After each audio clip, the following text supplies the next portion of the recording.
الحمد لله نحمده ونستعينه ونستغفره ونؤمن به ونتوكل عليه ونعوذ بالله من شرور أنفسنا ومن سيئات أعمالنا من يهده الله فلا مضل له ومن يضلل فلا هادي له وأشهد أن لا إله إلا الله وحده لا شريك له وأشهد أن محمدا عبده ورسوله أما بعد فإن خير الحديث كتاب الله وخير الهدي هدي محمد صلى الله عليه وسلم وشر الأمور محدثاتها وكل محدثة بدعة وكل بدعة ضلالة وكل ضلالة في النار. أعوذ بالله من الشيطان الرجيم. بسم الله الرحمن الرحيم.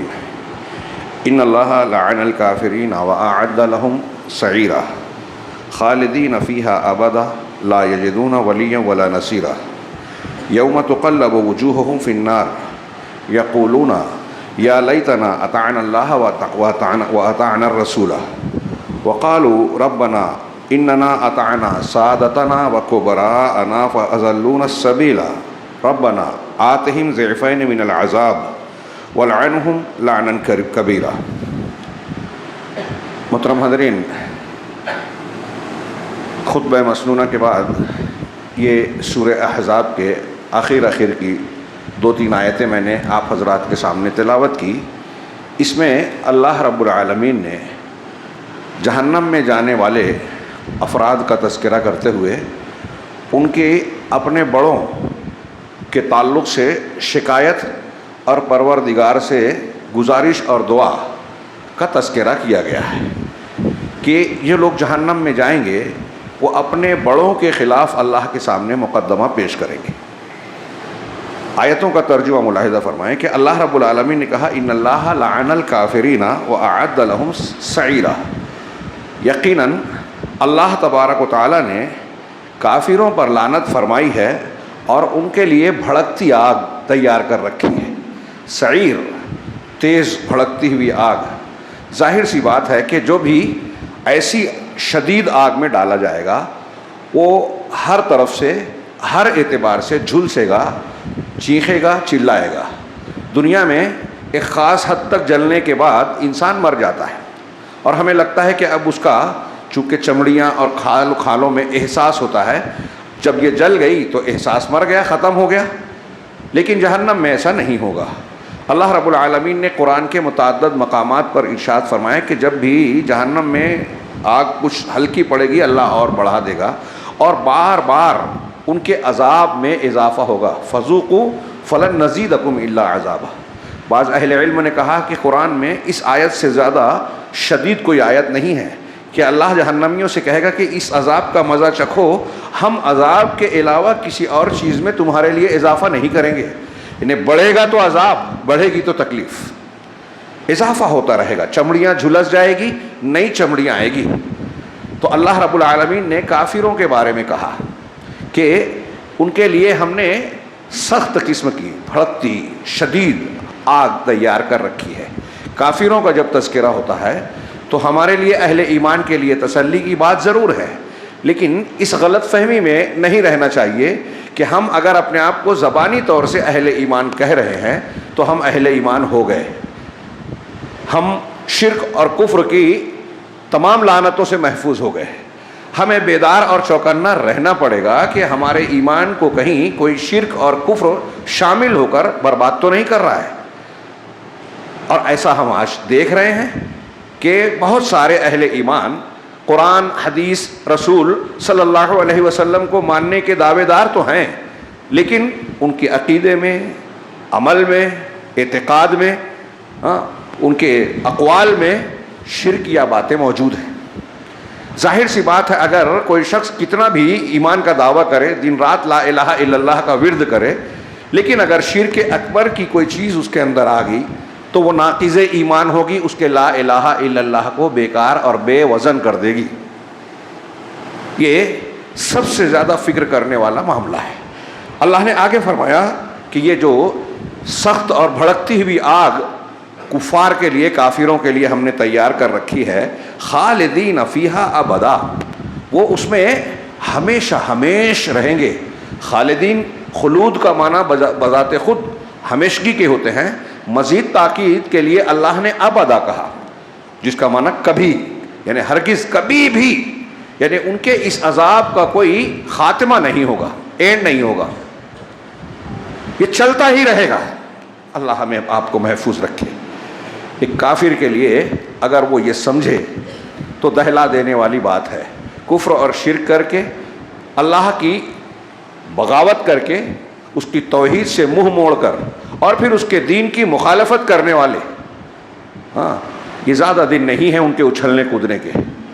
دنیا میں اگر ہمیں وہ کہیں کامیاب نظر آتے ہیں، غلبہ نظر آتا ہے، ان کے پاس حکومت ہے، طاقت ہے، دولت ہے، اقتدار ہے، ایجنسیاں ہیں، اہل حق کو، کمزوروں کو، مظلوم جو اپنے ظلم کا نشانہ بنا کر ان کے ساتھ خوب زیادتیاں کر لیتے ہیں دنیا میں، یہ ہمیشہ رہنے والا نہیں ہے، موت ان کو بھی آنی ہے۔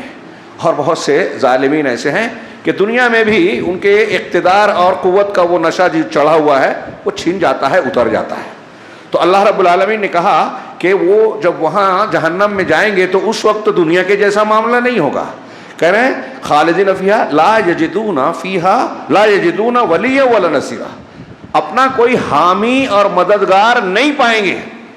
ولی ایسا دوست جو کچھ ان کو دے دے نہیں، نصیر جو ان کی تکلیف میں ان کی مدد کر دے نہیں ہوگا، نہ کوئی ولی ہوگا جو ان کی نگرانی کر کے ان کو کچھ مدد ان کو کچھ عطا کر دے دے، اچھائی پینے کے لیے اچھا ٹھنڈا پانی دے دے، کوئی سکون کا سامان دے دے، کوئی راحت اور رعایت دلوا دے، اوپر نیچے سے بات کر کے، نہ مال چلے گا، نہ رشتہ داریاں چلے گی۔ قرآن نے کہا لن تنفعکم ارحامکم ولا اولادکم یوم القیامہ، کہ تمہارے رشتہ داریاں اور تمہاری اولاد قیامت کے دن کچھ بھی فائدہ نہیں دیں گے۔ یفصل بینکم، اللہ تمہارے درمیان فیصلہ کرے گا، واللہ بما تعملون بصیر، اور تو اللہ تمہارے اعمال کو خوب دیکھ رہا ہے، جانتا ہے۔ جیسے عمل ہے ویسا بدلہ ملے گا، نہ رشتہ داریاں کام آئے گی، نہ دنیا میں جو دولت، شہرت، اقتدار جو بھی تھا یہاں، آدمی جس کی بنیاد پر گھمنڈ کرتا ہے، کمزوروں پر ظلم کرتا ہے، ایسی کوئی چیز وہاں ہوگی نہیں، اور کوئی کسی کے کام آ بھی نہیں سکے گا قیامت کے دن۔ دنیا کے بادشاہ وہاں کے جو ہے غلام ہوں گے، اور پورا پورا فیصلہ اور اختیار اللہ کو ہوگا، وہاں کسی کو کوئی اختیار نہیں ملے گا۔ چنانچہ اللہ نے فرمایا یوم تقلب وجوہہم فی النار، ان کا کوئی حامی اور مددگار نہیں ہوگا۔ یہاں جتھا بنا کے کسی پر ہجومی تشدد کرتے ہیں، کمزوروں پر ظلم کرتے ہیں، ان کا حق مارتے ہیں، مونوپلی بنا کے، جو کارپوریٹ ہے، گورنمنٹ ہے، اونچی جاتیاں ہیں، وہ اپنا ایک حلقہ بنا کر، ایک لنک بنا کر کمزوروں کو، بھوکا پیاسا مظلوم اور نہ جانے کون کون سے مظالم کے ساتھ، کسی کو جیل میں ڈال دیا، کسی کے ساتھ ظلم کیا، کسی کے گھر پر بلڈوزر چلا دیا، اس قسم کے مظالم کر رہے ہیں، ایمان، اخلاق اور آداب اور حقوق سے بہت دور، اور اس کے باوجود جو ہے یہ ڈینگ ہانکتے ہیں کہ ہم بہت اچھے ہیں۔ یہ دنیا داروں کی بات دینداروں کو بھی غور کرنا چاہیے کہ ہمارے یہاں بھی وہی مزاج بڑھتا جا رہا ہے۔ اللہ نے فرمایا کہ یہ کافروں کو دھیان رکھنا چاہیے کہ اللہ نے ان پر لعنت کی ہے، ان کے لیے سخت اور بھڑکتی ہوئی آگ تیار کر رکھی ہے، جس میں چلے جانے پر وہ ہمیشہ ہمیشہ رہیں گے، کفر اور شرک والا کبھی نہیں نکلے گا جہنم سے، اس کی گندگی یا جہنم کی آگ میں جلتے جلتے بھی کبھی صاف نہیں ہوگی، اس لیے وہ جنت کے لائق ہوگا ہی نہیں۔ تو کہا ان کے لیے نہ کوئی مددگار ہوگا اور نہ کوئی حامی۔ اب آگے کا کہا فرمایا یوم تقلب وجوہہم فی النار، اس دن ان کے چہروں کو آگ میں الٹا پلٹا جائے گا، الٹ پلٹ ہوتے رہیں گے۔ چہروں کو بطور خاص ذکر کیا، انسان پر کوئی تکلیف مصیبت یا جسم پر کوئی افتاد آتی ہے تو وہ کوشش کرتا ہے چہرہ بچ جائے، جسم کے باقی حصے کو چھپا لے گا، یا وہ خوبصورتی اور کشش کے لیے وہ اتنی اہمیت نہیں رکھتے، چہرہ اہم ہوتا ہے۔ جلیں گے تو پورے، الٹ پلٹ تو پورے ہوں گے۔ اللہ نے بطور خاص چہرے کا ذکر کیا کہ جہنم کی آگ، سورہ مومنون میں بھی کہا تلفح وجوہہم النار، آگ ان کے چہروں کو جو ہے جھلسائے گی، بگاڑ دے گی، ہڈیاں باہر آ جائے گی۔ وہم فیہا کالحون، آگے کہا اللہ نے کہ وہ اس میں کالے ہوں گے جن کے جبڑے اور جبڑے کی ہڈیاں باہر ہوگی، گوشت دھنس جائیں گے، جل جائیں گے. کہا اللہ نے یوم تقلب وجوہہم فی النار یقولون، آگے جو کہیں گے میں وہ پیش کرنا چاہتا ہوں آج کے خطبے میں.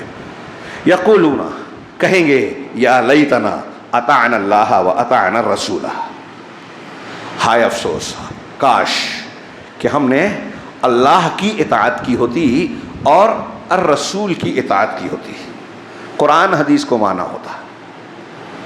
وہاں یہی افسوس کریں گے. یہاں بحث اور جھگڑے کرتے ہیں لوگ، کافر بھی نہیں ایمان لاتے ہیں اور بہت سارے مسلمان ایمان لا کر بھی مانتے نہیں ہیں. اللہ کی بات نہیں مانتے، رسول کی بات نہیں مانتے.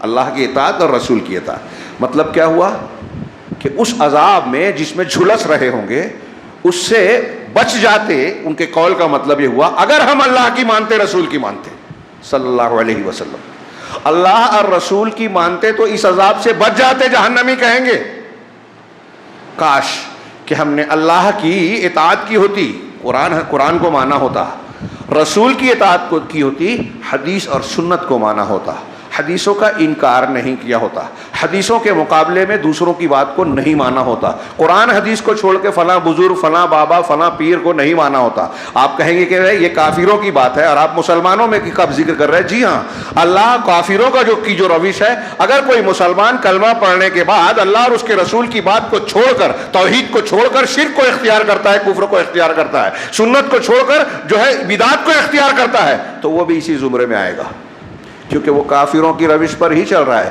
ایمان والا ہوتا تو اللہ کی بات مانتا، رسول کی بات پر چوں چرا نہیں کرتا جیسے صحابہ کرام تھے. لیکن ہمارے ہاں تو بہت سارے لوگوں کے پاس عذر ہے، حدیث ہے، جانتے ہیں، مانتے نہیں ہیں. نہیں ٹھیک ہے وہ حدیث ہے لیکن ہمارے امام کا قول تو یہ ہے نا. ہاں قرآن حدیث ہے لیکن ہم تھوڑی سمجھتے ہیں ہمارے پیر صاحب کے ہاتھ پر ہم نے بیعت کر لی ہے، لہٰذا وہ جو کہیں گے ہم وہی کریں گے، یہ حلال تو حلال، یہ حرام تو حرام، ان کی بات مانیں گے. انہوں نے جو ذکر دیا، جو وظیفہ بتایا، جو عبادت بتائی، جو نسخہ بتایا، وہی عمل کریں گے. قرآن حدیث سے ہم کو کوئی لینا دینا نہیں ہے.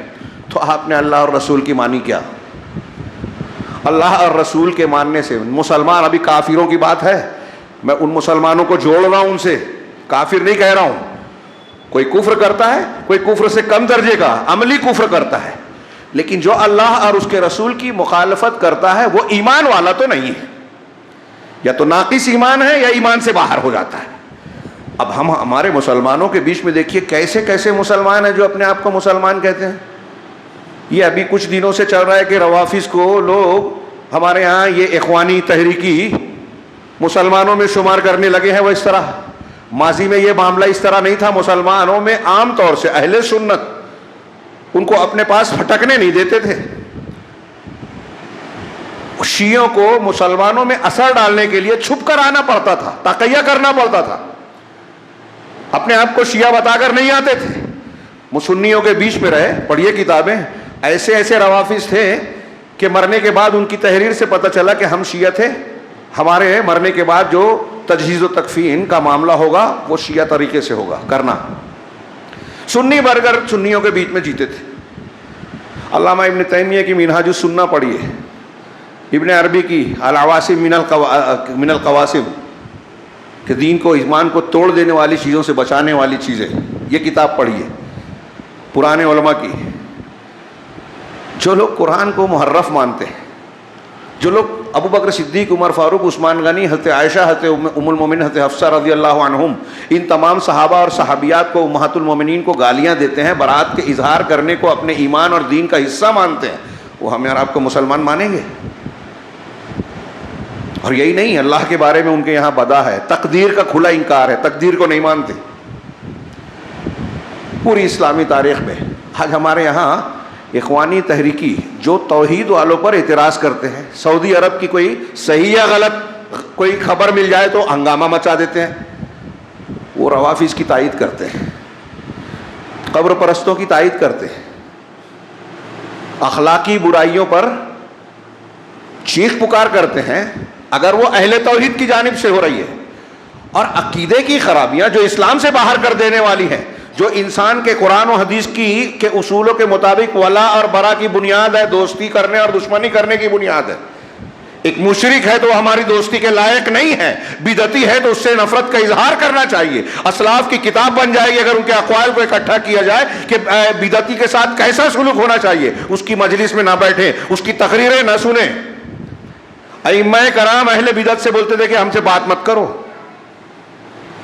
اپنے شاگردوں کو منع کرتے تھے. امام احمد، امام مالک جیسے لوگ رحمہم اللہ. حضرت فضیل بن عیاض کہتے ہیں کہ میں یہود و نصارہ کے ساتھ بیٹھ کر کھانا کھانا پسند کر لوں گا، بدعتی کے ساتھ نہیں. جو عقیدے کا بدعتی ہے. آج ہمارے یہاں اتنی جہالت ہے کہ ایک آدمی آ کے کہتا ہے کہ اللہ تعالیٰ نے تو قرآن میں کہا تعالوا کلمۃ قل یا اہل الکتاب تعالوا الی کلمۃ سواء بیننا و بینکم. اہل کتاب، ہمارے اور تمہارے درمیان جو کلمہ سوا ہے، مشترکہ بات، اس پر آ جاؤ. کیا ہے مشترکہ بات؟ اللہ نعبد الا اللہ. آیت صحیح پڑھی میں نے کہ اللہ کے سوا کسی کی عبادت نہیں کریں گے اور اس کے ساتھ کسی کو شریک نہیں کریں گے. عبادت صرف اللہ کی کریں گے اور شرک نہیں کریں گے. تو اب یہ ہمارے ہاں جاہل علامہ آج کل جو پائے جاتے ہیں، ڈاکٹر اسرار، ڈاکٹر ذاکر نائک اور ایسے لوگ، یہ کہتے ہیں کہ دیکھیے اللہ تعالیٰ نے تو کلمہ سوا کی بات کی ہے. اب آپ یہاں رافضیوں، اللہ کی صفات کا انکار کرنے والوں، قبر پوجنے والے، تعزیہ پوجنے والے اور ایسے لوگوں کے اجتہاد کی بات کیوں نہیں کرتے؟ ان کے اور ہمارے درمیان کلمہ سوا ہے نا. قرآن حدیث کو وہ بھی مانتے ہیں، ہم بھی مانتے ہیں. کہاں مانتے ہیں؟ وہ سمجھے ہی نہیں ہے، انہوں نے کلمہ سوا بھی نہیں سمجھا. اگر یہاں جو لوگ ان سے بہت متاثر ہیں یا اس نقطے کو نقطہ سمجھتے ہیں، موٹی سی بات سمجھتے ہیں. اللہ تک رسول کہہ رہے ہیں یہود و نصارہ سے، اللہ کہہ رہا ہے کہ آپ ان سے کہیے کہ ہمارے اور آپ کے درمیان کلمہ سوا بھی بتا دیا میں نے ابھی پڑھا. کیا ہے؟ توحید ہے. اللہ کے سوا کسی کی عبادت نہیں. اب ایک عیسائی اگر کلمہ سوا پہ آئے مسلمان کے ساتھ تو اس کا مطلب کیا ہے؟ اس کو اپنا یہ عقیدہ چھوڑنا پڑے گا کہ وہ حضرت مسیح علیہ الصلوۃ والسلام کو الہ یا تین میں کا تیسرا مانتا ہے، تثلیث کا جو قائل ہے، کفارہ مسیح کا قائل ہے. کیونکہ اگر تثلیث کو مانے گا، حضرت عیسیٰ کی الوہیت کا عقیدہ رکھے گا کہ وہ بھی الہ ہیں، نعوذ باللہ اللہ کے بیٹے ہیں، اگر یہ مانے گا ابنیت، تو وہ کلمہ سوا پہ آیا ہی نہیں. تو عیسائیوں سے مصالحت کس بنیاد پہ ہوگی؟ توحید پر. اب آپ ایک رافضی سے جو کفر کر رہا ہے، جو شرک پہ ہے، ایک صوفی سے جو قبر پرستی کر رہا ہے، وحدت الوجود کا عقیدہ رکھ رہا ہے، اس سے کس کلمہ سوا پر ملیں گے؟ فضائل میں کلمہ سوا ہے. کلمہ سوا کی بنیاد کیا ہے؟ عجیب و غریب تشریح ہے. ابھی رات میں درس میں بات آئی، اللہ نے کہا وَاعْتَصِمُوا بِحَبْلِ اللَّهِ جَمِيعًا، سب مل کر اللہ کی رسی کو پکڑ لو، وَلَا تَفَرَّقُوا، اور فرقہ فرقہ نہ بنو. اب اس آیت کے بارے میں، اس آیت کو لے کر ہر مکتب فکر کے لوگ اور خاص طور سے اقامت دین والے دعوے دار خوب چیخ پکار کرتے ہیں کہ دیکھو اللہ کہہ رہا ہے فرقہ فرقہ نہ بنو، سب مل جاؤ. اب یہ جو ہے اہل حدیث یہ بحث چھیڑتے ہیں کہ ارے یہ شرک کر رہا ہے، یہ بدعت کر رہا ہے، اس کی کیا ضرورت ہے؟ اختلاف اور انتشار پھیلتا ہے. شرک کو شرک کہنے سے اختلاف انتشار پھیلتا ہے؟ اگر شرک ہے، میں کیا بولوں، میری سمجھ میں نہیں آ رہا ہے، وقت اتنا کم ہے کہ ہر پہلو آ نہیں پاتا. یہ اتنی بڑی جہالت کی بات ہے، گمراہی کی بات ہے کہ اگر آپ کے پاس شرک ہے تو دین کہاں ہے؟ آپ پڑھیے علماء کو، قرآن حدیث کو، کہ شرک اکبر اگر کسی نے کیا تو اس کا لا الہ الا اللہ ٹوٹ گیا، وہ اسلام سے باہر ہو گیا، اس کی کوئی نیکی قبول نہیں ہے، مر گیا تو کبھی جہنم سے نہیں نکلے گا. اس کے ساتھ اتحاد کیے کرے. کسی رسول کی یہ تعلیم ہے؟ بغیر توحید کے دین ہے کیا؟ توحید نہیں ہے تو دین نہیں ہے. اور اگر شرک ہے اور اس کو آپ قائم کر رہے ہیں تو اقامت دین ہے ہی نہیں. حکومت مل جائے تو کیا؟ اللہ کے رسول صلی اللہ علیہ وسلم پر نجاشی بادشاہ نے ایمان لے آیا تھا، اللہ کے رسول نے یہ نہیں کہا چلو حکومت مل گئی چل کے بیٹھ جاتے ہیں اقتدار پہ، کہ ڈائریکٹ حکومت بغیر تربیت کے ممکن ہی نہیں ہے. توحید کو بتائے بغیر ہو ہی نہیں سکتی. اس کو اقامت دین نہیں بولیں گے، حکومت بن جائے بغیر توحید کے. تو قرآن کا جو کیا معنی ہے اللہ کی رسی کو مل کر مضبوط، رات کے درس میں نے تھوڑی سی تفصیل بیان کی کہ اگر ایک شخص جو ہے شرک کر رہا ہے، تعزیے کو پوج رہا ہے, قبر کو پوج رہا ہے, صاحب قبر اولیاء اور بزرگوں کو پکار رہا ہے, یا شیخ عبد القادر المدد, شیخ عبد القادر جیلانی اور بزرگوں کے بارے میں یہ عقیدہ رکھتا ہے کہ وہ مردوں کو زندہ کر سکتے ہیں, نعوذ باللہ, اللہ کی طرح, وہ بارش برسا سکتے ہیں, وہ اولاد دے سکتے ہیں یا دلا سکتے ہیں. اللہ نے لوح محفوظ میں تقدیر میں آپ کے اولاد نہیں لکھی, لیکن اگر بابا دلائے تو دے دے گی, دینے پہ مجبور ہو جائے گا اللہ. جو ایسا عقیدہ رکھتا ہے وہ شرک کر رہا ہے, اس کے ساتھ اتحاد نہیں ہوگا. پہلے اس کو تعلیم دی جائے گی توحید کی. میں نے کہا اگر ایک آدمی شرک کر رہا ہے, بدعت کر رہا ہے, تو اس نے اللہ کی رسی کو پکڑا ہی نہیں ہے. آپ کہہ رہے ہیں وَاعْتَصِمُوا بِحَبْلِ اللَّهِ جَمِيعًا وَلَا تَفَرَّقُوا, میں اگلا جملہ کہہ رہا ہوں فرقہ نہ بنو, اور کہہ رہا ہے اللہ کی رسی کو پکڑو کہ مت پکڑو. جب آپ شرک کر رہے ہیں تو آپ نے اللہ کی رسی کو نہیں پکڑا. رسول اللہ صلی اللہ علیہ وسلم کی حدیثوں کے مقابلے میں آپ پیر صاحب کی بات کو مانتے ہیں, انہوں نے جو حلال کہا حلال, جو حرام کہا حرام مانتے ہیں, تو آپ شرک کر رہے ہیں. ہمارے جماعت اسلامی اور اخوانی لوگ یہ کہتے ہیں کہ اگر آپ غیر اللہ کا قانون مانے حکومت کا بنایا ہوا تو آپ کافر ہو جائیں گے. اسی بنیاد پہ مولانا مودودی صاحب نے کہا ووٹ دینا کفر ہے. لیکن اگر ایک صوفی یہ مانتا ہے کہ ہمارے پیر صاحب نے جو کہہ دیا, جو حلال تو حلال مانیں گے, جو حرام تو حرام مانیں گے, اس کو شرک نہیں کہتے, اس کا رد نہیں کرتے, جبکہ کر سکتے ہیں. یہاں بولتے ہیں کہ اختلاف ہوگا, تو آپ کی توحید ہی ادھوری ہے, سمجھا ہی نہیں ہے آپ نے. حکومت میں جہاں ہم بدل نہیں سکتے ان قوانین کے نفاذ کو آپ شرک کہہ رہے ہو, اور عام صفوں میں, مسجدوں میں, گھروں میں, خانقاہوں میں لوگ بزرگوں, اولیاء, صالحین کو اللہ کا درجہ دے کے, اللہ کا حق دے کے شرک کر رہے ہیں. آپ خاموش ہیں اور کہتے ہیں ان سے اتحاد کرو. یہ آج کے دور کی انتہائی عظیم الشان مصیبت ہے, بہت بڑی مصیبت ہے, کہ جو دین نہیں سمجھتا وہ دین کا فیصل بنتا ہے, اہل توحید کو مجرم قرار دیتا ہے, اور لوگ ان کے پیچھے چلنے لگتے ہیں. گمراہ کرنے والے اماموں کے پیچھے مسلمانوں کی بہت بڑی تعداد چل رہی ہے عالم اسلام میں, بہت بڑی, ہمارے شہر سے لے کے عالمی سطح تک, جن کو الائمۃ المضلین کہنا چاہیے. آگے میں اسی پر گفتگو کرنا چاہتا ہوں آج. تو جہنمی کہیں گے, ابھی بات باقی ہے, وہ جہنمی کہیں گے کہ یا لیتنا اطعنا اللہ و اطعنا الرسول, اے کاش کہ میں اللہ کی اطاعت کیا ہوتا, رسول کی ہے, اس مسلک اور اس مسلک کے چکر میں نہیں پڑتا, سلف کے منہج پہ چلا ہوتا, اہل حدیث کا طریقہ اختیار کیا ہوتا. اہل حدیث اور سلف کی نسبت قرآن اور حدیث کی طرف, صحابہ کے طریقے کی طرف نسبت ہے, اور وہ یہی ہے. کسی کی سمجھ میں نہ آئے تو یہ افسوس کی بات ہے, اس کی محرومی ہے کہ اللہ رب العالمین اس کو توفیق نہیں دے رہا ہے. دعا کرنی چاہیے کہ اللہ ہمیں توفیق خیر دے, صحیح سمجھ دے. تو اللہ نے کہا کہ جہنمی یہ کہے گا جہنم میں, یا لیتنا اطعنا اللہ و اطعنا الرسول, آگے وہ کہے گا وقالو, یہاں سے پڑھیے, غور کیجئے, وقالو ربنا انا اطعنا سادتنا وکبراءنا فاضلونا السبیل ربنا آتہم ضعفین من العذاب ولعنہم لعنا کبیرا.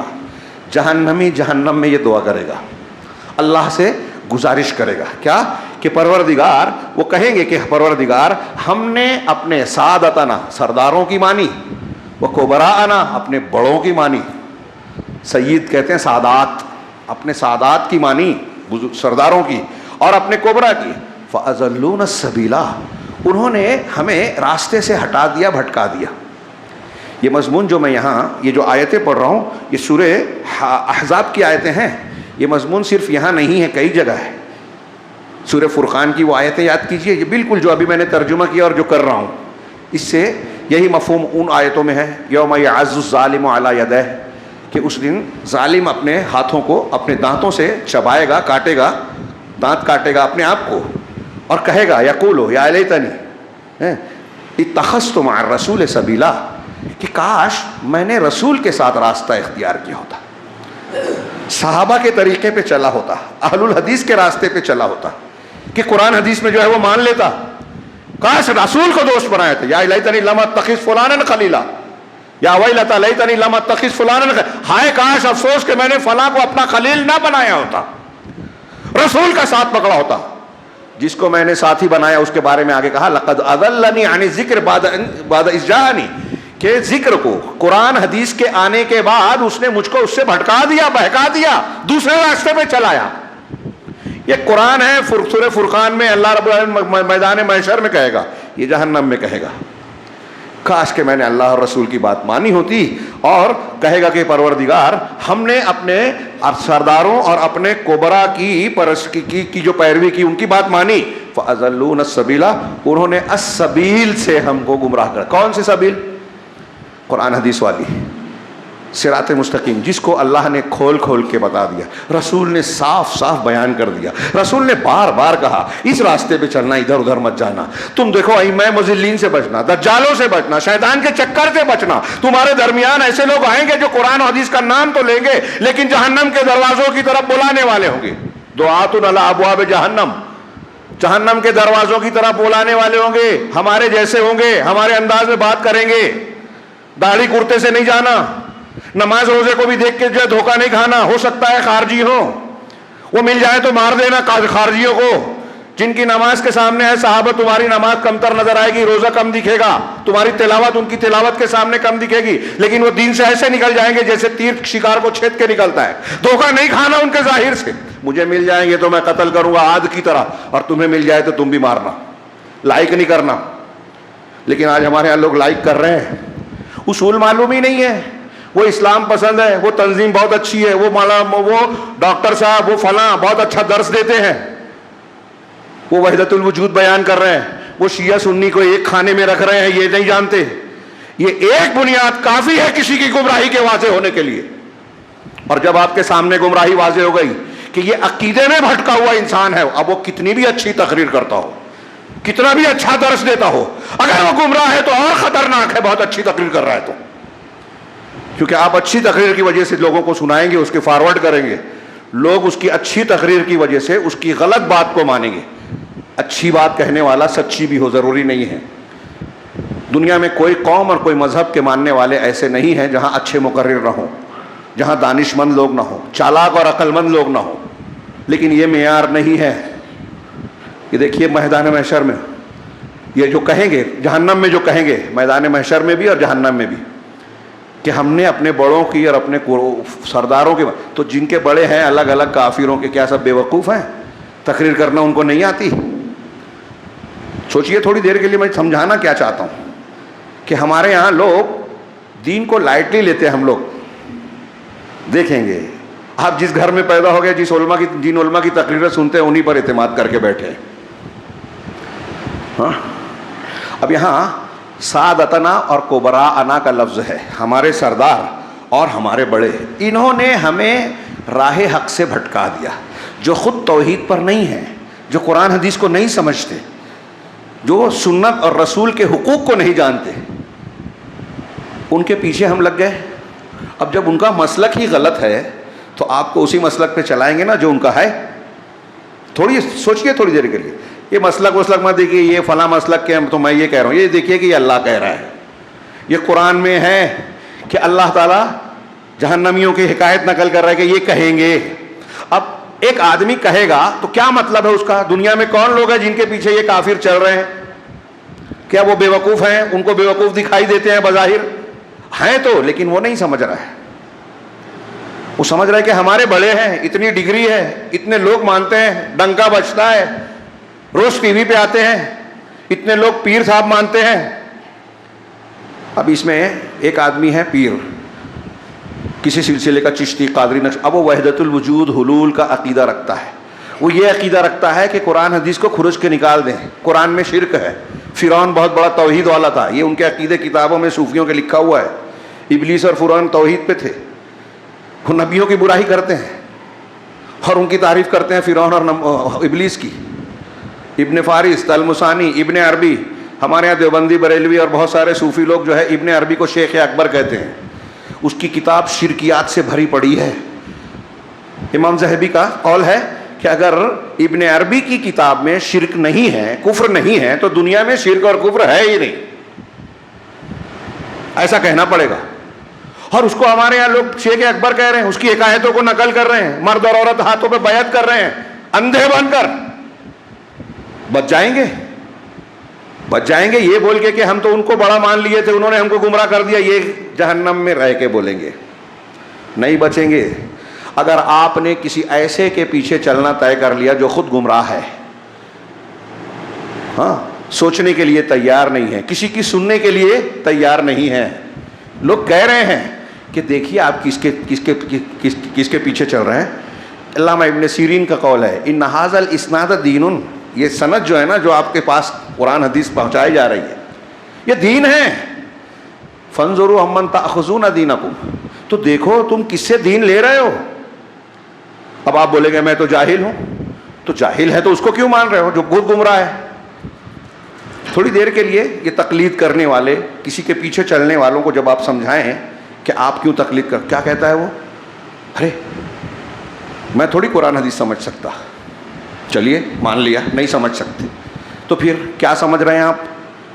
فلاں بزرگ۔ تو آپ کو جب قرآن حدیث نہیں معلوم، سمجھ بھی نہیں سکتے، آپ اتنے بے وقوف ہیں، ننھے منھے ہیں، عقل ہے ہی نہیں، آپ خود کہہ رہے ہو کہ میں اتنا بے وقوف ہوں کہ صحیح غلط نہیں سمجھ سکتا، تو آپ کو یہ کیسے پتہ چلا کہ یہ مولانا پیر بننے کے لائق ہے، اس مولانا کی ہر بات ماننی چاہیے اور اس مولانا کی نہیں ماننی چاہیے، ایران کی تعریف کرنا چاہیے، سعودی عرب کی برائی کرنی چاہیے؟ کس نے بتایا؟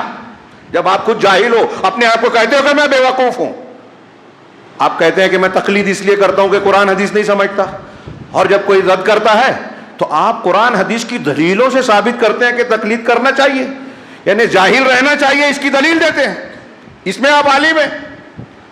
اپنے مسلک کو ثابت کرنے کے لیے جو غلط ہے عالم بن جاتے ہیں۔ کتنا تضاد ہے، کون سی بات کو مانا جائے؟ تو کیا یہ صحیح ہے؟ تھوڑی دیر کے لیے اس سوال پر غور کیجئے گا گھر جانے کے بعد بھی، کہ ہم اور آپ جو کہتے ہیں کہ ہم کو نہیں سمجھتا، تو چلیے ٹھیک ہے مان لیا نہیں سمجھتا، تو آپ جس کے پیچھے چل رہے ہیں، جس کو اپنا بڑا مان رہے ہیں، وہ بڑا ہونے کے لائق ہے یہ آپ کو کیسے پتا؟ میرا سوال یہ ہے۔ اس کی تقلید کرنی چاہیے یہ آپ کو کیسے سمجھا؟ آپ تو جاہل ہیں، تو کیسے معلوم؟ اور اگر یہ معلوم کرنے کا ذریعہ آپ کے پاس ہے تو یہ معلوم کرنے کا ذریعہ کیوں نہیں ہے کہ کوئی عالم، صحیح عالم کون سا ہے، قرآن حدیث والا، تقوی والا کون ہے، صحیح دین کو بتانے والا کون ہے؟ کس بنیاد پہ پرکھیں کہ یہ صحیح اور یہ غلط ہے؟ اگر آپ ایک غلط کو صحیح مان سکتے ہیں تو صحیح کو صحیح کیوں نہیں سمجھ سکتے؟ نہیں بچیں گے، یہ عذر نہیں ہے، یہ ڈھونگا جھوٹ ہے۔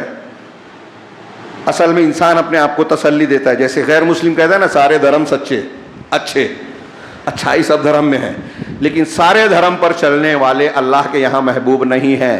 قرآن کا اعلان ہے وَمَن يَبْتَغِ غَيْرَ الْإِسْلَامِ دِينًا فَلَن يُقْبَلَ مِنْهُ، جو اسلام کے سوا کوئی اور دین اختیار کرے گا وہ کبھی قبول نہیں کیا جائے گا۔ طے ہے، صاف ہے، کوئی مانے نہ مانے۔ آپ کسی سے کتراتے ہیں، بولنے میں شرماتے ہیں، اللہ نہیں شرماتا، اور سب صحیح ہو بھی نہیں سکتے نا۔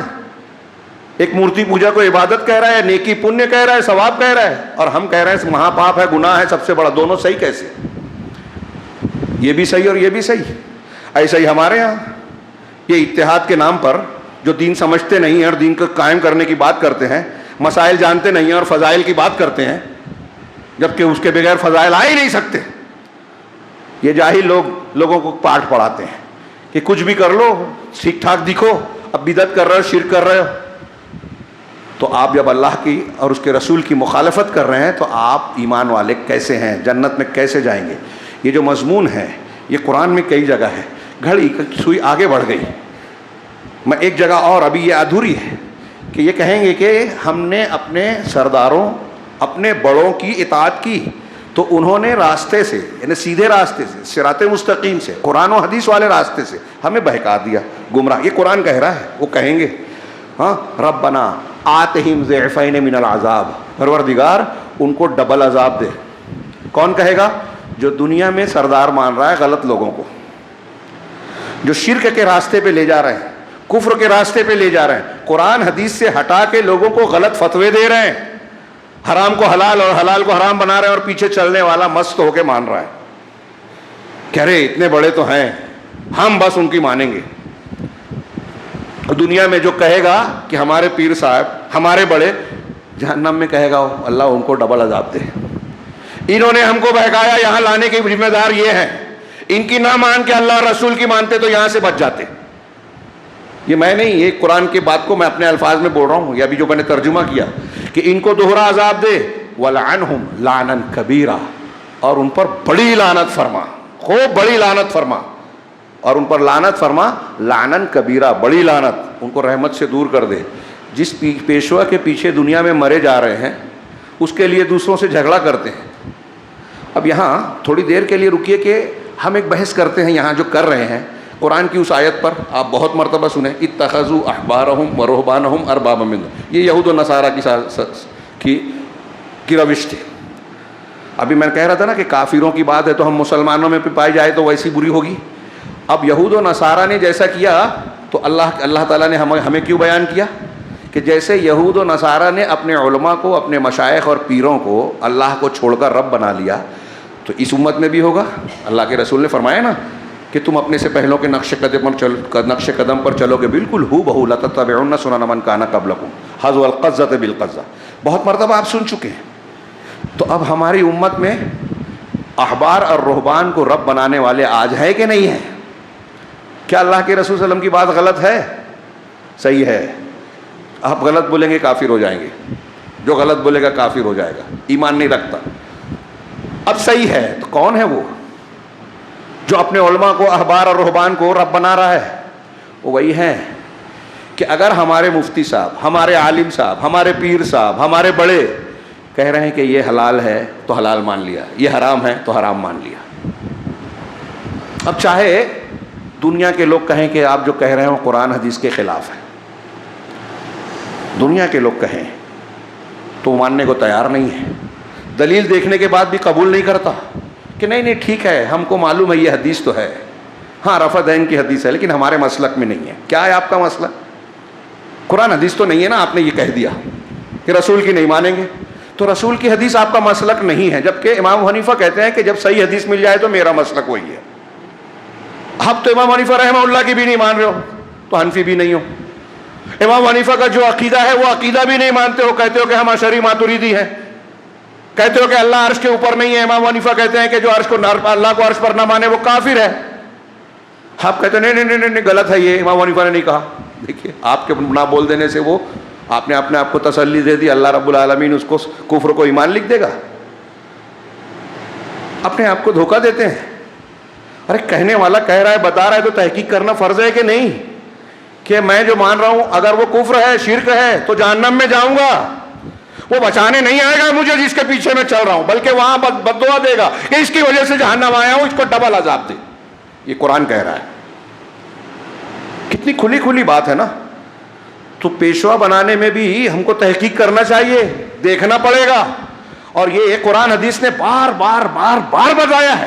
اب یہی آیت پڑھ لیجئے، اب دوسری، یوم یحشر اعداء اللہ الی النار فہم یوزعون، اس دن اللہ کے دشمنوں کو جہنم کی طرف ہانکا جائے گا تو سب اکٹھا ہو جائیں گے، اگلے پچھلے ایک ہو جائیں گے، حتی اذا ما جاؤها شہد علیہم سمعہم وابصارہم وجلودہم، یہاں تک کہ جب وہ وہاں آ جائیں گے تو ان کے خلاف ان کے کان، ان کے آنکھیں، ان کی چمڑیاں گواہی دیں گے بما کانوا یعملون، جو وہ کرتے تھے۔ وقالوا لجلودہم، وہ اپنی چمڑیوں سے کہیں گے لما شہدتم علینا، کہ تم نے ہمارے خلاف، اپنے ہی خلاف کیوں گواہی دی، خود ہی جلو گے نا، تم کو ہی تو بچا رہا تھا۔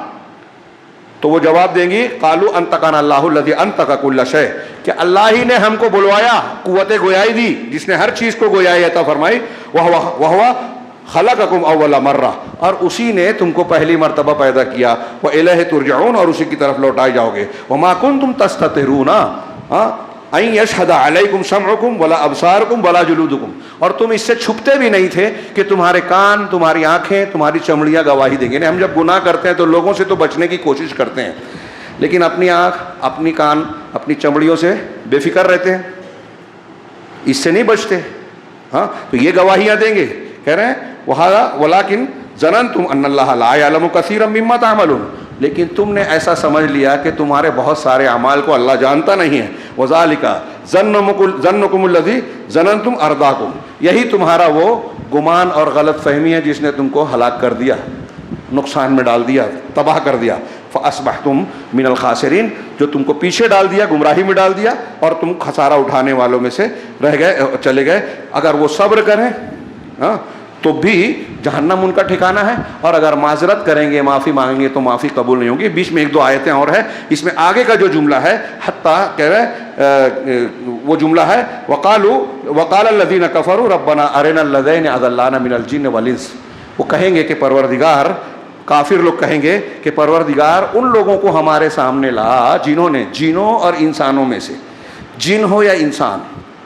شیاطین سے سورہ انعام میں بحث ہوگی میدان محشر میں، ان کو پکڑ اللہ، ان کی وجہ سے ہم گمراہ ہوئے۔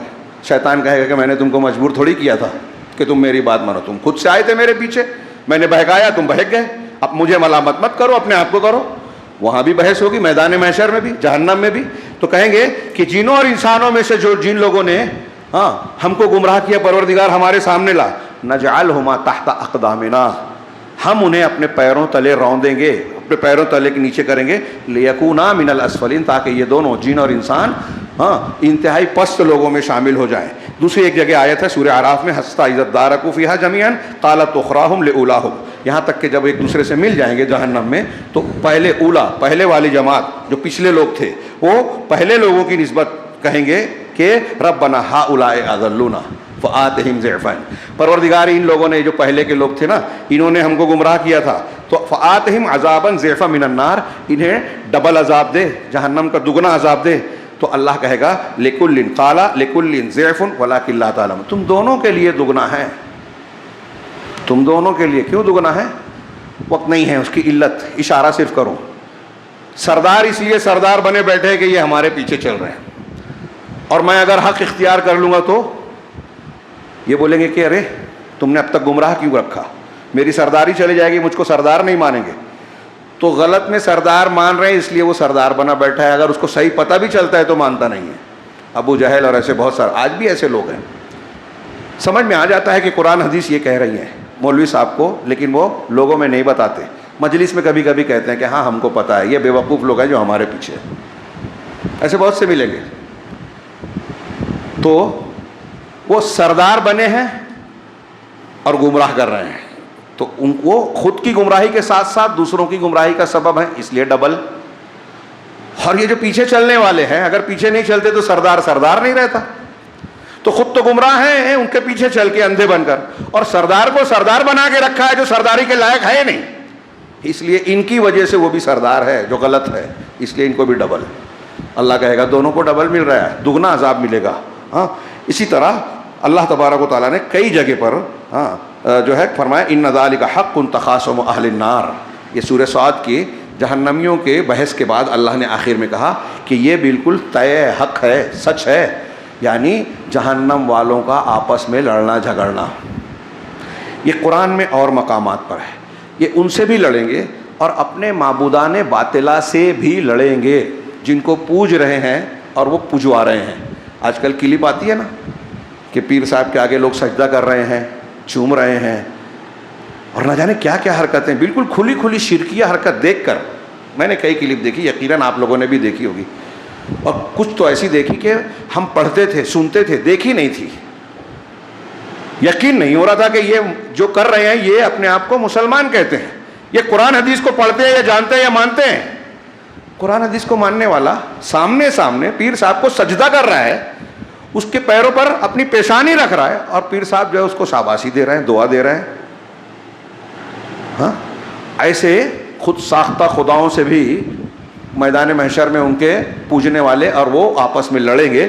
اس کا تذکرہ سورہ شعراء کی آیت نمبر 98، اس کے آگے پیچھے کی آیتیں پڑھیے، میں پوری نہیں پیش کر سکتا، اس میں وہ کہیں گے تاللہ ان کننا لفی ضلال مبین، اپنے معبودان باطلہ سے کہیں گے کہ اللہ کی قسم ہم لوگ ضلال مبین میں تھے، کھلی گمراہی میں، اذ نسویکم برب العالمین، جب ہم تم کو رب العالمین کے برابر کرتے تھے، تم رب تو نہیں ہو، یعنی رب ربوبیت میں شرک نہیں کرتے تھے، عبادت میں اطاعت میں کرتے تھے، یعنی جو رب کی ماننی چاہیے تھی وہاں ہم نے تمہاری مانی، ان کے سامنے جھکنا تھا آپ کے سامنے، تو جو سجدہ کر رہے ہیں وہ بھی، اور جو اللہ کے حلال حرام کو نہ مان کر بزرگوں کے، اماموں کے، فلاں اور فلاں کے حلال حرام مانتے ہیں فتوے قرآن حدیث کے خلاف، وہ بھی اس میں شامل ہیں۔ میں ایسا مانتا ہوں اتخذوا احبارهم ورهبانهم کے تحت کہ ان کو رب کا درجہ دے رہے ہیں، حق دے رہے ہیں، تو کہہ رہے ہیں کہ قیامت کے دن کہیں کہ ہم کھلی گمراہی میں تھے، جبکہ ہم تم کو رب العالمین کا درجہ دے رہے تھے، رب العالمین کے برابر کر رہے تھے. وما اضلنا الا المجرمون، اور ہمیں صرف مجرم لوگوں نے گمراہ کیا. یہ مضمون قرآن کے جو ہیں میں نے چند مقامات سے پیش کیے، اور جگہوں پر ہے اور بڑے زبردست انداز میں بھی ہے. یہاں ایک روایت، دو روایت کی طرف اشارہ کروں. اللہ کے رسول صلی اللہ علیہ وسلم کا فرمان ہے کہ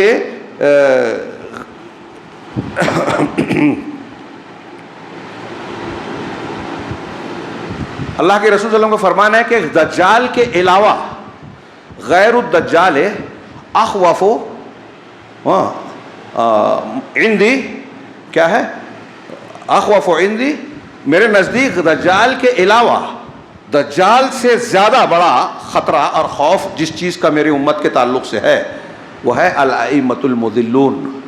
ہاں، یہ حدیث کے الفاظ میں شاید غلطی کر رہا ہوں میں تھوڑی.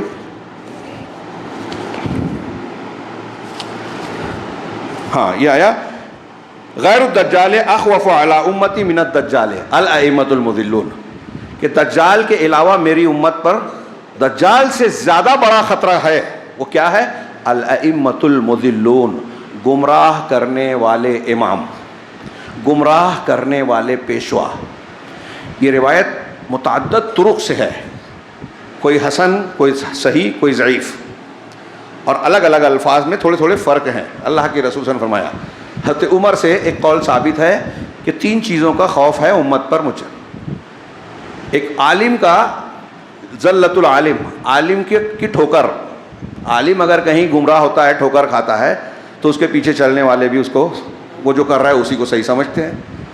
اور گمراہ کرنے والے امام ایک کہا. اور منافق کا قرآن کے ذریعے سے جدال کرنا. غور سے سنیے، یہ ایک منافق ہے، قرآن حدیث کو ٹھیک سے مانتا نہیں ہے، صحیح سمجھتا نہیں ہے، عقیدہ اس کا صحیح نہیں ہے، لیکن قرآن کی آیتیں پیش کر کے آپ کو مسلمانوں سے لڑتا ہے، جدال کرتا ہے. آج اہل الحدیث کے مقابلے میں جتنے گمراہ اور بدعتی فرقے ہیں، شیعہ رافضی ہوں، اشعری ماتریدی ہوں، صوفی ہوں، وہ قرآن کو پیش کر کے الٹا سیدھا معنی بیان کر کے اپنے باطل کو ثابت کرتے ہیں اور پبلک میں لوگوں کو یہ تاثر دیتے ہیں کہ یہ قرآن کے خلاف ہے. کہا یہ بہت بڑا خطرہ ہے. قرآن کا شعوری مطالعہ اس کی ترغیب دیتے ہیں، سمجھ کر پڑھو. تو سمجھ کر کیسے پڑھو؟ جیسے ہمارے امام نے سمجھا، ہمارے بزرگ نے جو تفہیم لکھی، تدبر لکھی، فلاں لکھی، کنز الایمان لکھی، تو انہوں نے جو حاشیے میں سمجھا ہے وہ سمجھو قرآن کے نام پہ. قرآن نہیں، ہمارا مولوی، ہمارا امام، ہمارا پیشوا قرآن کو جیسے سمجھا رہا ہے ویسے سمجھو. جو اللہ کی مراد ہے، جو رسول نے سمجھا، جو صحابہ نے سمجھا، وہ نہیں. میں جو آج یہ خطبہ دے رہا ہوں، وقت کافی زیادہ ہو گیا ہے، مجھے بہت افسوس ہوتا ہے، لیکن مجھے یہ احساس ہو رہا ہے کہ اس چیز کو جتنا زبردست انداز میں واضح ہونا چاہیے، سمجھانا چاہیے، کلیئر کرنا چاہیے، امت کو اس کی جتنی ضرورت ہے علماء اتنا واضح نہیں کرتے ہیں. میں خود بھی نہیں کر پا رہا ہوں، ایسا لگ رہا ہے. میں کوئی بہت بڑا نہیں ہوں اور بہت سے علماء بیان بھی کرتے ہیں، لیکن لوگ اس کو ہلکے میں لیتے ہیں. سوچئے کہ ایک آدمی جب اپنے دین کا معاملہ کسی انسان پر منحصر کر دیتا ہے کہ وہ جو کہے گا میں اسے مانوں گا، کسی پر اندھا اعتماد کر لیا، بیعت کر لی اس پر. صوفی لوگ بیعت کر کے یہ کہتے ہیں کہ قرآن حدیث دماغ سے نکال دو، اب جو پیر صاحب اور سلسلے کے لوگ کہیں گے وہی ماننا ہے. کیا یہ معمولی بات سمجھ رہے ہیں؟ آپ نے اپنے زندگی کی پوری ڈور، اپنا ایمان کسی اور کے حوالے کر دیا. اور تصوف کے اس وقت روئے زمین پر جتنے سلسلے پائے جاتے ہیں، کوئی بھی گمراہی سے، شرک اور کفر سے خالی نہیں ہے. منبر رسول سے بہت بڑی بات کہہ رہا ہوں، اور جانتا ہوں کہ بہت سے لوگ گالیاں دیتے ہیں، لیکن یہی حق ہے. قرآن حدیث کی توحید نہیں بیان کرتے وہ. یہ میں نے کہہ رہا تھا نا کہ روافظ کے تعلق سے آج جو ہے یہ اخوانی جماعت اسلامی والے پل بنے ہیں تاریخ میں، کہ وہ مسلمانوں سنیوں کی طرح مفاہمت کی بات. ڈاکٹر اسرار کی کتاب ہے شیعہ سنی مفاہمت، اور صحابہ کرام کو وہ کافر، ابو بکر صدیق، عمر فاروق کو جو برا بھلا کہتے ہیں، وہ لوگ غاصب کہتے ہیں، اس کو ڈاکٹر اسرار صاحب اپنی کتاب اور ایران کے وزٹ کے بعد جو تاثرات بیان کیے اس میں کہتے ہیں کہ یہ ایک تاریخی اختلاف ہے شخصیت کا. انا للہ. اس کے بعد بھی ہمارے لوگ اس سے متاثر ہیں. علماء سمجھا نہیں پا رہے ہیں اپنے پبلک کو. ایک آدمی صحابہ کرام کے بارے میں یہ کہہ رہا ہے کہ ان کے بارے میں ہم جو مانتے ہیں یا شیعہ اور مانتے ہیں ہمارا اختلاف ہے، یہ تاریخی ہے. بتائیے تاریخی ہے یہ؟ میں کلاس میں بچوں کو سمجھاتا ہوں اس تناظر میں کہ یہ ہمیشہ دماغ میں رکھنا، صحابہ کرام کے بارے میں جو ہم مانتے ہیں کہ وہ سب کے سب عادل ہیں، اللہ ان سے راضی ہوا، ان کا ایمان معیار ہے، ان کا منہج ہمارے لیے ضابطہ اصول اور کم پیمانہ ہے، یہ جو ہم مانتے ہیں تو یہ تاریخی بات نہیں ہے، قرآن حدیث کی بات ہے. اور جو اس کو نہیں مانے گا وہ عقیدہ صحیحہ کا انکار کر رہا ہے، تاریخ کا نہیں. صحابہ کرام کے تعلق سے ہماری عقیدہ جو ہے وہ ہماری بات اعتقاد کی ہے، تاریخ کی نہیں ہے. واقعہ کربلا کو آپ مانے نہ مانے، زندگی بھر نہ پڑھے چلے گا، ایک لفظ اس پر نہ بولے چلے گا، اللہ نے مکلف نہیں کیا ہے. لیکن ایک صحابی کو اگر آپ نے گالی دی، ایک کو، وہ امیر معاویہ رضی اللہ تعالیٰ عنہ ہوں، ام المومنین حضرت عائشہ ہوں، سلمان ندوی، کچھ لوگ اس کو آج بھی وہ عالم مان رہے ہیں، مدرسہ چلا رہا ہے، شیعوں کا ایجنٹ، یہودیوں کا ایجنٹ، جو اہل الحدیث پر سعودی عرب کو گالی دیتا ہے، توحید والوں کو برا کہتا ہے، صحابہ کرام پر تنقید کرتا ہے، لوگ سن رہے ہیں. یہ ایک غلطی بتاتی ہے کہ اس آدمی کو اس لائق نہیں ہے کہ اس کو امام یا پیشوا مانا جائے، عالم مانا جائے. منہج کی غلطی الگ ہے، ہمارے ہاں افراد و تفرید ہے. اب ہم منہج کی یہ غلطیاں جب بتاتے ہیں تو کچھ ایک طبقہ ہمارے درمیان سے ایسا بھی پیدا ہو گیا جو صحیح علماء کو بھی نشانہ بناتا ہے. یہ جو سورہ احزاب کی آیتیں میں نے پڑھی، یہاں ختم ہونے کے بعد فوراً آیت یا ایھا الذین آمنوا لا تکونوا کالذین آذوا موسیٰ وکان عند اللہ وجیہا، ایمان والو ان لوگوں کی طرح نہ ہو جاؤ جو موسیٰ کو جنہوں نے تکلیف پہنچائی، اذیت دی، حالانکہ وہ اللہ کے پاس بڑے وجیح تھے، مرتبے والے تھے. تو ایک یہ گمراہی ہے کہ جو امام اور پیشوا ہونے کے لائق نہیں ہے اس کے پیچھے چل رہے ہیں گمراہوں کے، اور جو سچا پیغمبر ہے اس کے پیچھے نہیں چل رہے ہیں، اس کو برا بھلا بول رہے ہیں. ایسے ہی ہمارے یہاں آج کل کچھ جاہل پیدا ہو گئے ہیں، جرح و تعدیل کے نام پہ اب جوہلا علماء کا فیصلہ کرنے لگے. ہماری جماعت کے لوگوں میں اختلاف، منہج جن کا صحیح ہے، کوئی یہ غلطی ہوئی فوراً ارے یہ تو فلاں غیر منہجی کے ساتھ فوٹو میں آ گیا ہے، اب یہ منہج سے باہر. یہ بھی جہالت ہے. جرح و تعدیل کے بھی اصول ہوتے ہیں، جرح کرنے والا غلطی کرتا ہے، ان کا موقع نہیں رہا، بہت کسی موقع پر اس پر خصوصی بات کریں گے انشاءاللہ، لیکن خطبہ جمعہ میں نہیں، دروس میں، جس میں لوگوں کی دلچسپی نہیں ہے، لیکن جن کو دلچسپی ہے ان تک تو پہنچے گی انشاءاللہ. تو بہرحال یہ میں عرض کر رہا تھا کہ یہ دیکھنا بہت ضروری ہے. اللہ کے رسول صلی اللہ علیہ وسلم نے متعدد روایتوں میں کہا کہ دجال سے بڑا، دجال کا فتنہ بہت بڑا ہے، ہر نبی نے اپنے قوم کو ڈرایا، لیکن رسول اللہ صلی اللہ علیہ وسلم فرما رہے ہیں کہ دجال سے بڑا فتنہ کیا ہے؟ گمراہ کرنے والے امام. اور آج آپ دیکھیے کہ مسلمانوں میں جو فتنے پھیلے ہیں، روزانہ شخصیات کی بحث چل رہی ہے ہمارے یہاں، اس کی تقریر سننا چاہیے کہ نہیں، اس کی ماننا، جو متنازع ہو گیا چھوڑ دیجئے. آپ اگر اسلاف کی قرآن و حدیث کی صحیح تشریحات جو موجود ہیں وہ پڑھیں نا تو آپ کو ٹائم نہیں ملے گا. ہمارے ایک شاگرد بتا رہے تھے، سعودی عرب کے بڑے عالم تھے، اس کو کسی نے لا کے ایک نئی کتاب تحفے میں کہا کہ جو قدیم ہمارے علماء ہیں، زبردست کتابیں اہل علم تھے وہ، اور بھرپور کتابیں لکھی، ان کی کتابیں پڑھنے سے ابھی ہم کو فراغت نہیں ملی ہے تو ہم نئی کتابیں کہاں سے پڑھیں گے. تو جو گزر چکے ہیں، جن کے بارے میں اعتماد ہے ان کو، اور اگر کسی شخصیت کی تقریر سننا ہے، ماننا ہے، تو یہ دیکھیے کہ عام وہ علماء کی وہ جماعت، ایک دو نہیں، علماء کی وہ جماعت جو معتبر ہے، اہل حق کی ہے، اہل الحدیث ہیں، ان علماء کی جماعت کی اکثریت اس کے بارے میں کیا کہتی ہے؟ مرزا انجینئر، ڈاکٹر اسرار، ڈاکٹر فلاں، فلاں بزرگ، فلاں بڑے، فلاں بردر، فلاں سسٹر، فلاں سن. اگر کوئی دادا، پوتا، بھائی، بہن، کوئی بھی ہو، اگر آپ کوئی اس کے پیچھے چل رہا ہے یا اس کی بڑی اچھی تقریر ہو رہی ہے، تو آپ دیکھیے کہ عام علماء اہل حدیث اس کے بارے میں کیا کہہ رہے ہیں. یہ ایک موٹی چیز بتا رہا ہوں عوام کے لیے کہ اکثریت جو، اگر اتنا بھی، اگر چلو وہ بھی نہیں سمجھ رہا ہے، اگر اتنا بھی سمجھ میں آتا ہے کہ یہ شخصیت متنازع ہے منہج کے بارے میں. دیکھیے، مسئلے کی غلطی، کسی فتوے میں غلط ہو جانا، کسی مسئلے کو غلطی سے بیان کر دینا، اس سے کوئی بری نہیں ہے. امام لوگوں سے غلطی ہوئی، اسی لیے تو ہم تقلید نہیں کرتے. امام سے جب غلطی ہو سکتی ہے، وہ خود کہتے ہیں کہ صحیح حدیث مل جائے تو اس کو مان لینا ہم سے غلطی ہو گئی. کتنے مسئلوں میں انہوں نے رجوع کر لیا. جب ان سے غلطی ہو سکتی ہے تو آج کے عالم سے کیوں نہیں ہو سکتی؟ تو کسی مسئلے میں غلطی ہو جانا، اجتہادی خطا ہو جانا، یہ الگ بات ہے. ایک صحیح عقیدے اور منہج والے سے بھی غلطی ہو سکتی ہے. لیکن اگر ایک آدمی کا منہج غلط ہے، یہ دماغ میں رکھیے، اصول میں ہمیشہ بیان کرتا ہوں. اور آج ہمارے ہاں جو عالم اسلام میں اس کی مخالفت اور اس کی موافقت، ایران کی موافقت اور سعودی عرب کی مخالفت کرتے ہیں، وہ یہ اصول نہیں جانتے، نہیں سمجھتے. اسے سمجھیں کہ عقیدہ اور منہج اگر درست ہے، اور یہ بات جو میں کہہ رہا ہوں قرآن حدیث سے میں نے کئی مرتبہ ابھی بیان کی ہے کہ ایک صحابی نشے میں کہ اس میں لائے گئے، اللہ کے رسول نے کہا ان پر لعنت مت بھیجو، وہ اللہ اور رسول سے محبت کرتے. عقیدہ صحیح ہے، غلطی ہوئی. لیکن خارجی بہت اچھی نماز، بہت اچھا روزہ، بہت اچھی تلاوت کرتے ہیں، ان کو مار دینا. عمل اچھا ہے لیکن عقیدہ غلط ہے. تو اچھے عمل کے ساتھ عقیدہ غلط ہے، نہیں چلے گا، دماغ میں رکھیے. لہٰذا صحیح عقیدے والا ہمارا دوست ہے. غلطی کرے گا تو جتنی غلطی ہے اتنی نفرت کا مظاہرہ کریں گے، ہم اس کو منع کریں گے، روکیں گے، لیکن دوست مانیں گے. اور ایک غلط عقیدے والا آدمی ہے، روافظ ہیں، صوفی ہیں، وحدت الوجودی ہیں، صحابہ کو برا بھلا کہنے والے ہیں، یہ غلط منہج اور غلط عقیدے والے ہیں. لکھ لیجئے یہ جو کہہ رہا ہوں، غلط عقیدے والے ہیں. اگر ان کے اندر کوئی بہت بڑی خوبی آ گئی، وہ اخبار میں بیان دے رہے ہیں کہ ہم امریکہ کے سامنے کھڑے ہیں، غزہ والوں کا ساتھ دیں گے، نہیں دیں گے، وہ ساتھ آپ کو دھوکہ دے رہے ہیں. اسرائیل کے ساتھ ان کی دوستی ہے، کبھی حملہ نہیں کریں گے. اسماعیل ہنیہ کو مارا ہے، اس میں ایران شامل ہے، کبھی حملہ نہیں کرے گا اسرائیل پہ.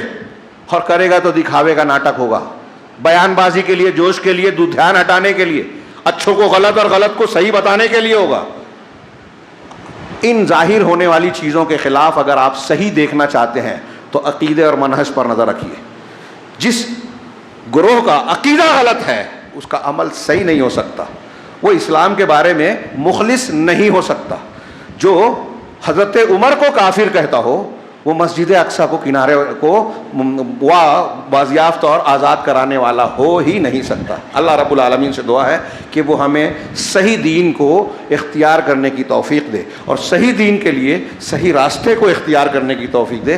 جو سچے لوگ ہیں، اچھے لوگ ہیں، انہی کے پیچھے ہم چلیں، انہی کے راستے کو اختیار کریں. اور کوئی کتنا بھی بڑا ہو، اگر اس سے بھی جس کے پیچھے ہم چل رہے ہیں یہ صاف نظر آ جائے، کوئی بتا دے کہ یہ قرآن و حدیث کے خلاف ہے، تو وہاں ان کی بات کو نہ مانیں.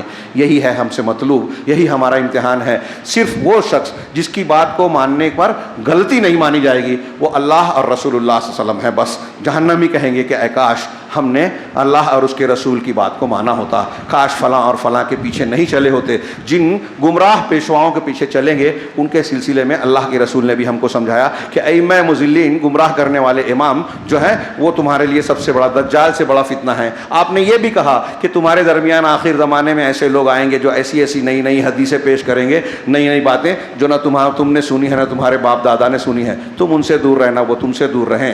اللہ کے رسول نے کہا کہ تم ہمارے ہی درمیان سے کچھ لوگ ایسے ہوں گے جو جہنم کے دروازوں کی طرف بلانے والے ہوں گے. اس معنی کی اور بھی حدیثیں ہیں. یہ ہم کو اور آپ کو سکھایا ہے، ہم اس کو نظر انداز کر کے آنکھ بند کے گزر جائیں گے تو اللہ نہ کرے ہم بھی ان لوگوں میں شامل ہوں کہ کل جہنم میں جانے کے بعد کہے کہ پروردگار ان پیشواؤں کے پیچھے چل کے ہم یہاں پہنچے ہیں اس لیے ان کو ڈبل عذاب دے. اللہ ہمیں اس انجام سے محفوظ رکھے. اقول قولی ھذا واستغفر اللہ ولکم سائر المسلمین وصلی اللہ علی نبینا محمد. بارک اللہ لنا ولکم فی القرآن المجید ونفعنا وإیاکم بالآیات والذکر الحکیم انہ تعالی جواد کریم ملک بر